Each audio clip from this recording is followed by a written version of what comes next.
आज 27 दिसंबर 2025 है और आप ब्रानम टबर्निकल भाई जोसेफ ब्रानम की ओर से पत्र को सुनने जा रहे हैं।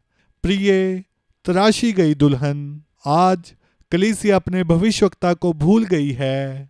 उन्हें अब उनकी कलीसिया में प्रचार देने के लिए उसकी जरूरत नहीं है। वे दावा करते हैं कि उनके पास अपने पास्टर हैं जो उन्हें प्रचार करते हैं और उन्हें वचन का हवाला देते हैं और समझाते हैं। उनकी कलीसिया में प्रचार करना टेप पर परमेश्वर की आवाज को सुनने से अधिक महत्वपूर्ण है, लेकिन परमेश्वर जानता था कि उसे अपने भविष्यवक्ता की जरूरत होगी। इसी तरह उसने हमेशा ही अपनी दुल्हन को बुलाया और उसका नेतृत्व किया। उसने अपनी दोधारी तलवार, उसके पवित्र आत्मा, उसके भविष्यवक्ता के द्वारा बोली गई उसकी आवाज से बाकी के राष्ट्रों से अलग किया। उसने हमें उस आवाज के द्वारा तराशा है, इसलिए उसने इसे रिकॉर्ड करवाया और इसे टेप पर रख दिया। प्रकाशन के द्वारा हम देखते हैं कि वचन कितना सिद्ध है।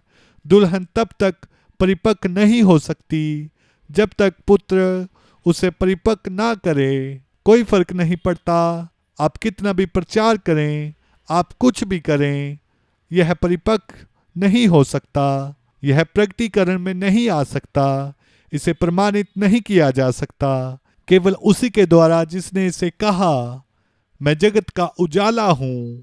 वचन ने हमें बताया कि पवित्र आत्मा खुद आगे आकर हमें परिपक्व करेगा ताकि प्रमाणित करे, साबित करे और खुद को प्रकटीकरण में लाए। सांझ का उजाला आ गया है। परमेश्वर अपनी दुल्हन को बाहर बुलाने के लिए देह में खुद को प्रकट कर रहा है। वही वो एक है जिसने आपको अपने पवित्र आत्मा, अपने वचन, अपनी आवाज के द्वारा बुलाया है। वही वो एक है जिसने आपको चुना है। वही वो एक है जो आपको सिखाता है। वही वो एक है जो आपका नेतृत्व कर रहा है। किसके द्वारा?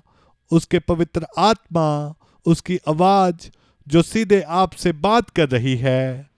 लेकिन आजकल यह उनके लिए बहुत पुराना फैशन या चलन है। वे अपनी कलीसियाओं में टेप बजाना बंद कर चुके हैं। वे इसे नहीं पहचानते हैं।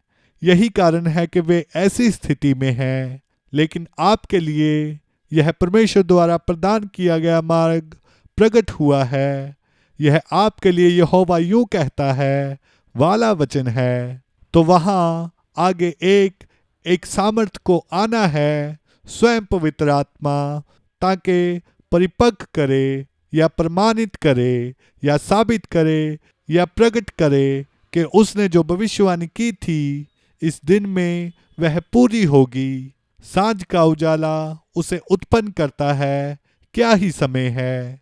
हम परमेश्वर की सिद्ध वचन दुल्हन हैं जिसे उसके भविष्यवक्ता ने दर्शन में देखा था। हम वही लोग हैं जिनके पास उसने अपने भविष्यवक्ता को अपने वचन के द्वारा बाहर बुलाने के लिए भेजा था। और अब हमारे पास एक बेदारी का अनुभव है, क्योंकि अब हम जानते हैं कि हम कौन हैं। जागरूक करना, वहाँ ये वही शब्द है जो कहीं और भी उपयोग किया जाता है। मैंने अभी इसे देखा है। इसका मतलब है एक पादरी, वह 2 दिनों के बाद हमें जागरूक करेगा। ऐसा होगा 3 दिन वह हमें फिर से जागरूक करेगा। जब उसने हमें बिखेर दिया और हमें अंधा कर दिया और हमें तोड़ दिया था। पिता ने अपनी दुल्हन पर ध्यान रखने के लिए अपने भविष्यवक्ता को भेजा ताकि हम कदम को बाहर ना रखें। याद रखें, यह एक दर्शन था। दुल्हन उस स्थिति में से होकर गुजरी जिस स्थिति में वह आरंभ में थी, लेकिन मैं उसे कदम को बाहर रखते हुए देख रहा था और उसे वापस खींचने की कोशिश कर रहा था। लेकिन आज वो उसे वापस कैसे खींच सकता है? वह मनुष्य यहाँ धरती पर नहीं है, वचन के द्वारा। आज के लिए एकमात्र प्रमाणित वचन क्या है? टेप पर परमेश्वर की आवाज। सेवकों को बुलाया गया ताकि जो भविष्यवक्ता ने बोला उसे बिल्कुल ठीक उसी तरह से हवाला देने के द्वारा वचन का प्रचार करें। स्वयं भविष्यवक्ता के अनुसार उन्हें और कुछ भी नहीं कहना है। असल में उन्हें उस वचन को सिखाने और प्रचार करने के लिए बुलाया गया है, लेकिन केवल एक ही आवाज है जिसे स्वयं परमेश्वर के द्वारा यहोवा यूं कहता है के रूप में प्रमाणित किया है। इसीलिए मैं यीशु मसीह के नाम में कहता हूँ, आप एक भी चीज को ना जोड़ें, ना ही निकालें, ना ही इसमें अपने विचार को डालें। आप बस वही कहें जो उन टेप पर कहा गया है। आप बिल्कुल ठीक वही करें जो प्रभु परमेश्वर ने करने की आज्ञा दी है। इसमें कुछ भी ना जोड़ें। यदि आप अपने पास्टर या सेवक के हर एक शब्द पर आमीन कहते हैं तो आप खो चुके हैं।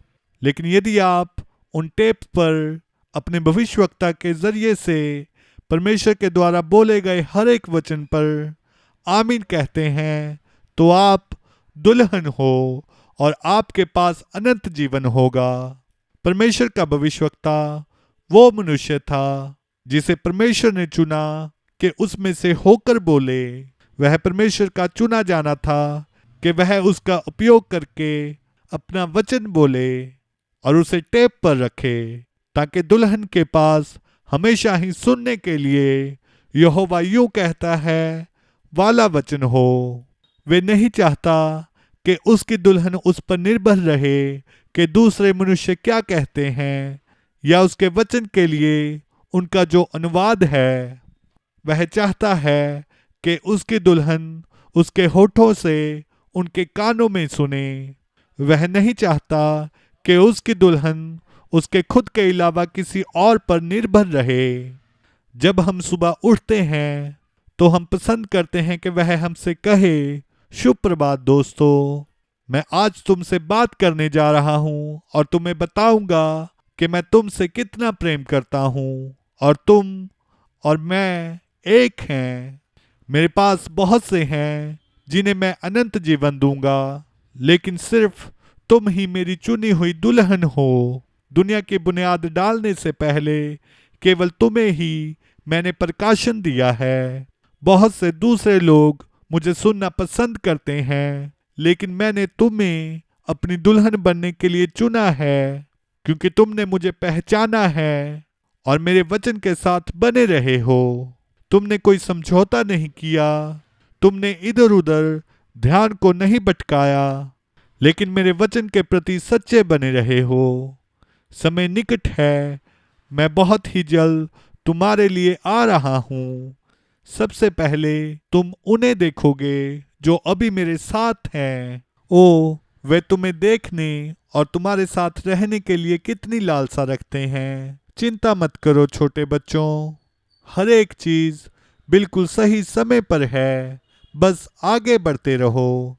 सुसमाचार के सेवक के रूप में मुझे दुल्हन के जाने के अलावा और कुछ नहीं दिख रहा है।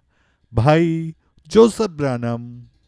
संदेश 640726 M। अपने दिन और उसके संदेश को पहचानना। समय दोपहर 12 बजे जेफरसन विले समय अनुसार। संदेश सुनने से पहले पढ़ने के लिए वचन होशे अध्याय 6, हिजकियल अध्याय 37, मलाकी अध्याय 4 आयत 1, मलाकी अध्याय 4 आयत 5 से 6, दूसरा तिमोथियस अध्याय 3 आयत 1 से 9, प्रकाशित वाक्य अध्याय 11। अगली बार तक प्रभु आपको आशीष दे और शालोम।